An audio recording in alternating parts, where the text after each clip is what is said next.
Carla Estrada naaawa kay Daniel dahil si Catherine pa din ang hanap nito sa darating na birthday. Hindi maikakaila na madami pa rin talaga ang hinahanap-hanap ang tambalan at pagsasama ni Catherine Bernardo at Daniel Padilla. Iba din kasi talaga ang naging impact ng naging relasyon at love team ng dalawa sa napakaraming avid fanatics na Katniel. At this year nga ay kakaiba ang lahat para kay Daniel Padilla dahil first time niya na hindi magse-celebrate or makakasama si Catherine sa kanyang kaarawan.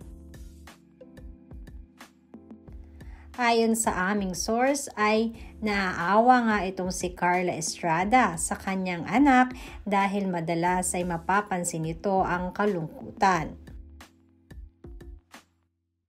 Hindi man gaanong vocal at napag-uusapan nilang mag-ina si Catherine, ay ramdam di umano ni Carla na masakit para kay Daniel ang mga naging pangyayari ngayon na wala na si Catherine.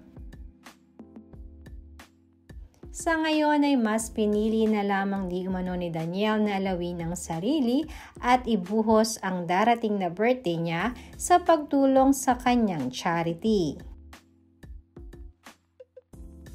Matatandaan namang hindi napigilan ni Daniel ang kanyang sarili kamakailan lamang na mag-birthday itong si Catherine last month dahil nag-post pa ito sa kanyang Instagram story.